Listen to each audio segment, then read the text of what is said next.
चल हो जा शुरू। केसरिया से मन जोगी हुआ रे, दिल झूमे देखो पतवारा हुआ रे, दिल झूमे देखो पतवारा हुआ रे। हर पल मनाओ केसरी त्योहार। विमल, बोलो जुबान केसरी।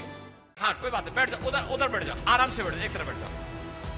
एक और मैं छेड़ो मत उसको, बैठा दो वहीं पे, बैठा दो। अरे भाई काय छेड़ रहे हो उसको, उत्साही नौजवान उसको एक तरफ बैठा दो आराम से, वहां पे एक तरफ बैठ जाएगा, एक तरफ बैठा दो। हाँ कोई बात नहीं, बैठ जाओ, उधर उधर बैठ जाओ, आराम से बैठ जाओ, एक तरफ बैठ जाओ। एक और मैं छेड़ो मत उसको, बैठा दो वहीं पे, बैठा दो। अरे भाई काय छेड़ रहे हो उसको, उत्साही नौजवान उसको एक तरफ बैठा दो आराम से, वहां पे एक तरफ बैठ जाएगा, एक तरफ बैठा दो। 85 पैसा ये बीच के इनके दलाल खा जाते थे, जनता टकटकी लगाई देखती रहती थी, लेकिन उस तक योजना का लाभ नहीं पहुंचता था। बहनों और भाइयों, मोदी जी ने डीबीटी के माध्यम से, डायरेक्ट बेनिफिट स्कीम के माध्यम से आज पैसा सीधे गरीब के खाते में पहुंच रहा है। और यही कारण है देश के अंदर 80 करोड़ लोग पिछले 4 वर्ष से फ्री में राशन की सुविधा का लाभ प्राप्त कर रहे हैं। 60 करोड़ लोगों को आयुष्मान भारत में प्रतिवर्ष 5 लाख रुपए की आयुष्मान भारत की सुविधा प्राप्त हो रही है। बहनों और भाइयों, 50 करोड़ गरीबों के जनधन अकाउंट खुल गए हैं। 12 करोड़ किसानों को किसान सम्मान निधि का लाभ मिल रहा है। के घर में शौचालय बन गए हैं। 10 करोड़ गरीबों के घर में उज्ज्वला योजना का कनेक्शन भी पहुंच गया है। 4 करोड़ गरीबों के मकान बन गए हैं। और मोदी जी ने कहा है कि जब 4 जून को फिर एक बार मोदी सरकार बनेगी तो 70 वर्ष से ऊपर के हर एक बुजुर्ग को 5 लाख रुपए प्रतिवर्ष उपचार के लिए आयुष्मान कार्ड उपलब्ध करवाएंगे।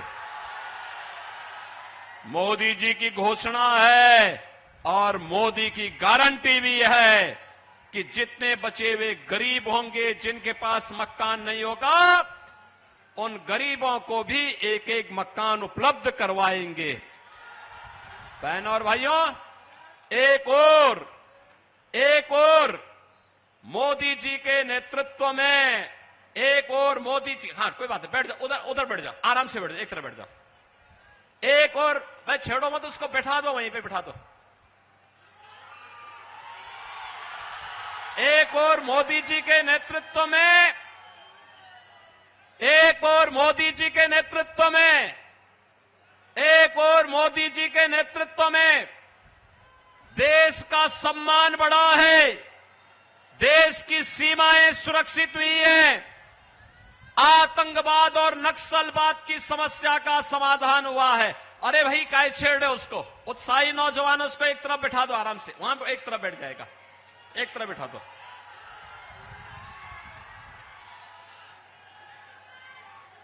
बहनों और भाइयों, ये कांग्रेस और आरजेडी की सरकार जब थी, रोज आतंकवादी हमले होते थे। सुबह अखबार पढ़ते उठते ही पढ़ते थे, एक नया घोटाला सामने आता था। और सायकाल होते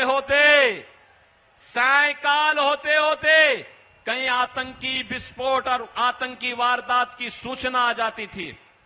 बहनों और भाइयों, आज आप देखते होंगे मोदी जी ने आतंकवाद और नक्सलवाद की समस्या का समाधान कर दिया। अब तो कहीं जोर से पटाखा भी फट जाए ना, तो पाकिस्तान सबसे पहले सफाई देता, कहता साहब मैंने नहीं किया है। उसे मालूम है ये नया भारत है, छेड़ता नहीं है, लेकिन अगर कोई छेड़ेगा तो उसको छोड़ता भी नहीं है।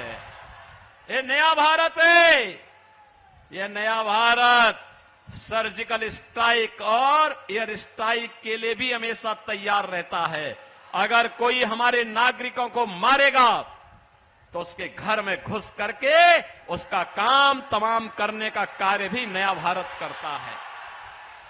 बहन और भाइयों, आतंकवाद और नक्सलवाद की समस्या का भी समाधान हुआ है और इन सब के साथ साथ जो सबसे बड़ी बात थी, जो कांग्रेस और आरजेडी को अच्छा नहीं लग रहा है, 500 वर्षों का इंतजार समाप्त कर दिया। अयोध्या में प्रभु रामलला विराजमान हो गए ना।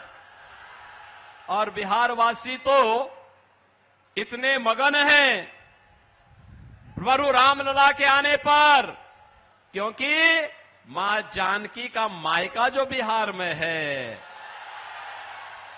तो सब लोग खुश हैं कि प्रभु अयोध्या में फिर से विराजमान हो गए हैं। आज भगवान राम का राज तिलक भी हो रहा है, सूर्य तिलक के रूप में हो रहा है।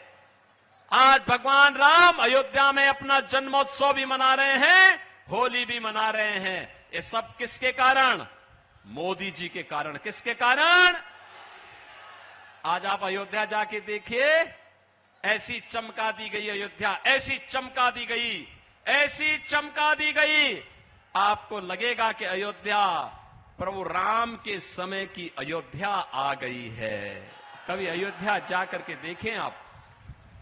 महर्षि वाल्मीकि की साधना स्थली यहां पर है। और बहनों और भाइयों, महर्षि वाल्मीकि के नाम पर इंटरनेशनल एयरपोर्ट का निर्माण अयोध्या धाम में हुआ है। निषाद राज भगवान राम के मित्र थे। वहां जितने भी यात्री विश्रामालय हैं, सब निषाद राज के नाम पर हैं। श्रद्धालुओं के लिए फ्री भोजन की व्यवस्था अयोध्या में ये माता सबरी भोजनालय से प्राप्त होता है। बहनों और भाइयों, आज आप अयोध्या में जाएंगे, एक नई अयोध्या का एहसास होगा। और इस नई अयोध्या के लिए आज हम सबको मोदी जी को हृदय से धन्यवाद देना चाहिए। और इसीलिए मैं आज आपके पास आया हूं कि बहनों और भाइयों, भारतीय जनता पार्टी और एनडीए देश का सम्मान बढ़ा रही है, देश की सुरक्षा के लिए कार्य कर रही है, देश के अंदर समृद्धि के लिए, विकास के लिए, विरासत के लिए, गरीब कल्याण के लिए कार्य कर रही है। तो दूसरी ओर ये कांग्रेस और आरजेडी का गठबंधन, एक गठबंधन, एक इसका उद्देश्य क्या है? गठबंधन का उद्देश्य है कि सत्ता प्राप्त करना, मिलकर के लड़ना और जीत करके लूटना। लूटने की क्या स्वतंत्रता देंगे अब इनको? कतई नहीं देना है। बिहार को जेडीयू और बीजेपी की सरकार ने जिस अराजकता से उबारा है, आज बिहार को उधर नहीं जाने देना है। बहनों और भाइयों, मैं तो आपसे कहने के लिए आया हूं, मैनिफेस्टो में आप देखिए, मोदी जी ने कहा है हम आत्मनिर्भर और विकसित भारत बनाएंगे। लेकिन कांग्रेस और इनके सहयोगी क्या कहते हैं? बिहार में लालू जी कहते हैं कि सभी ओबीसी का आरक्षण मुसलमानों को दे देना चाहिए। क्या मिलना चाहिए क्या? और कांग्रेस का मैनिफेस्टो भी क्या कहता है? कांग्रेस का मैनिफेस्टो कहता है कि अनुसूचित जाति, जनजाति और पिछड़ी जाति के आरक्षण का लाभ इनसे काट करके मुसलमानों को देंगे। क्या आप इसको स्वीकार करेंगे क्या? और बहनों और भाइयों, दूसरी खतरनाक बात जो इन्होंने कही है, वो कही है, जब राहुल गांधी से पूछा गया कि भाई गरीबी के लिए क्या करेंगे, क्योंकि मोदी जी ने तो 10 वर्ष में 25 करोड़ लोगों को गरीबी रेखा से उभारा है, मुक्त किया है, खुशहाल जीवन की ओर उन्हें आगे बढ़ाया है। तो राहुल जी कहते हैं एक झटके में गरीबी हटा देंगे। कहा कैसे? उन्होंने कहा मैं हर एक परिवार की संपत्ति का सर्वे कराऊंगा और सर्वे करा करके उसमें वरासत टैक्स लगाऊंगा। बहनों और भाइयों, वरासत टैक्स का मतलब आप समझे? ये वरासत टैक्स का मतलब है आपके बाप दादों की, आपके पूर्वजों की जो संपत्ति होगी, उसमें से आधी संपत्ति ये लोग ले लेंगे और आधी संपत्ति लेने के बाद फिर उसको पाकिस्तान, अफगानिस्तान और बांग्लादेश से जो घुसपैठिए भारत के अंदर आए होंगे उनको बंदर बांट करेंगे। आप मुझे बताइए, आपके पास 2 कमरे का घर है, आपके पिताजी ने, आपके दादा ने बना करके दिया है, और वो 2 कमरे के घर में एक में आप रहें, एक कमरे में आप रहें, एक कमरे में जबरदस्ती किसी मुसलमान को, घुसपैठिए को दे देंगे, क्या आपको स्वीकार है? क्या आप स्वीकार करेंगे? क्या? अरे क्या हो गया इस कांग्रेस को? इसके अंदर लगता औरंगजेब की आत्मा घुस गई है। औरंगजेब, बहनों और भाइयों, मुगलों का सबसे क्रूर बादशाह हुआ था, और कोई शरीफ मुसलमान भी अपने पुत्र का नाम औरंगजेब नहीं रखता, क्योंकि औरंगजेब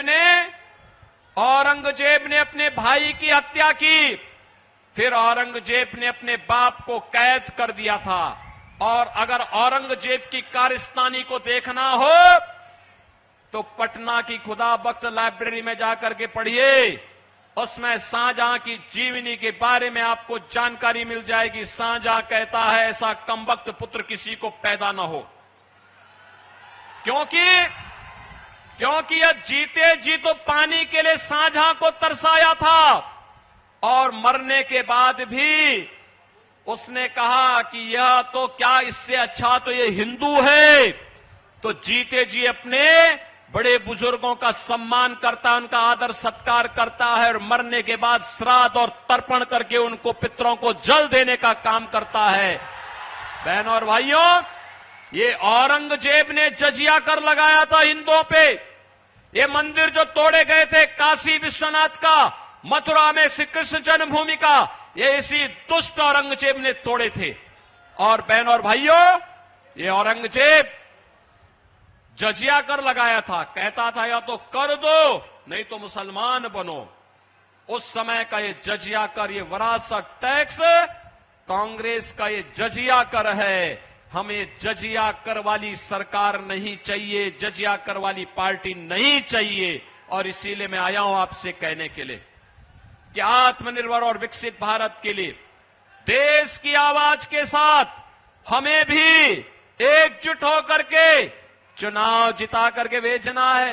डॉक्टर संजय जायसवाल उच्च शिक्षित चिकित्सक हैं, इनके पिताजी भी डॉक्टर मदन प्रसाद जायसवाल जी भी, मैं भी उनके साथ सांसद था, डॉक्टर संजय जायसवाल भी मेरे साथ सांसद थे, और साथ साथ विकास की चर्चा करते थे, बिहार के बारे में चर्चा करते थे, यहां के गरीबों के बारे में चर्चा करते थे, यहां के उत्थान के बारे में चर्चा करते थे।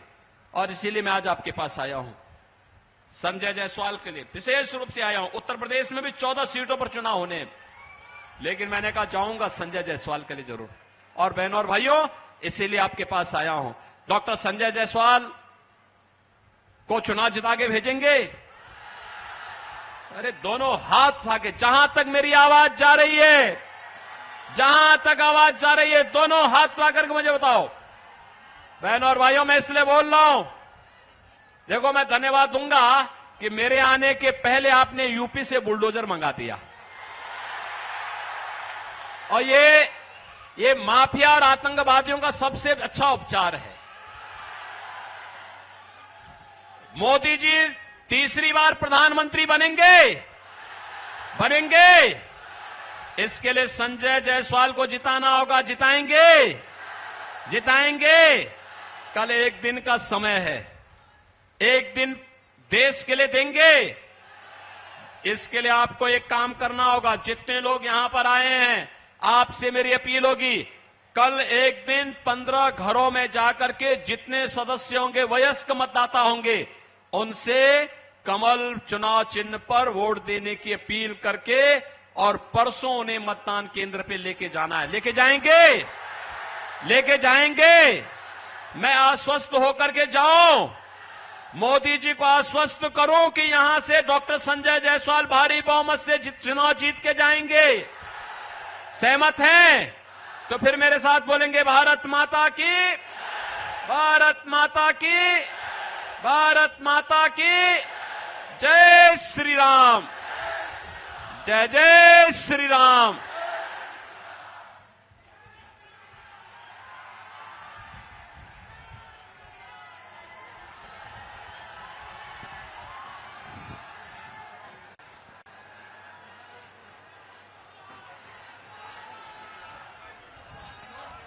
अब जानकारी नहीं है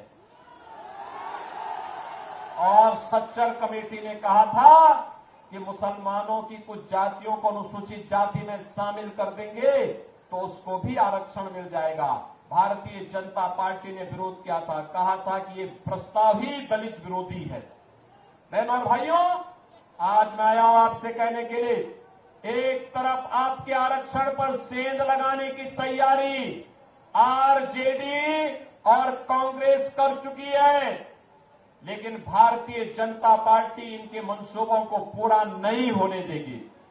और दूसरी तरफ इनका जो मैनिफेस्टो है वह कुछ अन्य खतरनाक बातें करता है। खतरनाक बात एक, ये कहते हैं हम विरासत टैक्स लगाएंगे। विरासत टैक्स का मतलब आप जानते हैं बहनों भाइयों, विरासत टैक्स का मतलब आपके पूर्वजों ने, आपके बाप दादों ने जो संपत्ति अर्जित की होगी, खेत लिया होगा, मकान लिया होगा, मकान बनाया होगा, बैंक में कुछ पैसा जमा किया होगा, कुछ जेवर लिया होगा, इसका ये लोग सर्वे करवाएंगे और कांग्रेस और आरजेडी के लोग सर्वे करा करके फिर इसमें से आधा ले लेंगे। आप बताओ, आपके खून पसीना आपके बाप दादों का, आपके पूर्वजों का, और क्या आप इनमें इनको लूट मचाने की छूट देंगे क्या? और किस रूप में खतरनाक मंशा है? अगर आपके 2 कमरे का घर है, एक कमरा आपके लिए रखेंगे, दूसरे को कहेंगे भाई तो खाली करना पड़ेगा विरासत टैक्स के नाम पर, और विरासत टैक्स के नाम पर उसको खाली करवा करके किसी पाकिस्तानी, किसी बांग्लादेशी और किसी अफगानिस्तानी मुसलमान को दे देंगे। अरे क्या करने जा रहे हैं ये लोग? यानी विरासत टैक्स, ये औरंगजेब की आत्मा घुस गई है इनके अंदर, औरंगजेब की आत्मा। बहन और भाइयों, औरंगजेब मुगल काल का सबसे क्रूर बादशाह था। मुसलमान भी अपने पुत्र का नाम औरंगजेब नहीं रखता, क्योंकि औरंगजेब ने सबसे पहले अपने भाई की हत्या की, फिर अपने बाप को कैद करके एक एक बूंद पानी के लिए तरसाया था। अगर औरंगजेब की कारस्तानी देखनी है तो ये पटना की खुदाबख्श लाइब्रेरी में जाकर के पढ़िए। वहां पर इसका बाप शाहजहां, जिसने आगरा का ताजमहल बनाया था, शाहजहां कहता है कि किसी को औरंगजेब जैसा पुत्र न पैदा हो, क्योंकि इसने मुझे जीते जी एक एक बूंद पानी के लिए तरसाया है। वो कहता है इससे अच्छा तो हिंदू है, अपने बड़े बुजुर्गों का सम्मान करता है और मरने के बाद उन्हें श्राद्ध और पितरों को तर्पण देकर के उनकी तृप्ति करता है। बहन और भाइयों, औरंगजेब ने हिंदुओं पर एक टैक्स लगाया था, उसका नाम था जजिया कर। क्या नाम था? जजिया कर। और जजिया कर क्या था? हिंदू या तो जजिया कर दे और नहीं तो मुसलमान बने। और आज कांग्रेस भी विरासत टैक्स, ये जजिया कर ही है इनका। क्या आप ये जजिया कर कांग्रेस और आरजेडी का लगाने देंगे क्या? लगाने देंगे क्या? तीसरा, इनके द्वारा कहा जा रहा है कि हम आएंगे तो पर्सनल लॉ लागू करेंगे। पर्सनल लॉ का मतलब जानते हैं आप? पर्सनल लॉ का मतलब तालिबानी शासन को फिर से लाना। बेटी स्कूल नहीं जा पाएगी, महिलाएं बाजार नहीं जा पाएंगी, बुर्के से बाहर नहीं निकल पाएंगे। कहां ले जाना चाहती है कांग्रेस और आरजेडी? बिहार को और देश को। और चौथी खतरनाक बात ये कहते हैं, अल्पसंख्यकों को खान पान की स्वतंत्रता देंगे। खान पान की स्वतंत्रता का मतलब उनकी रुचि का खान पान।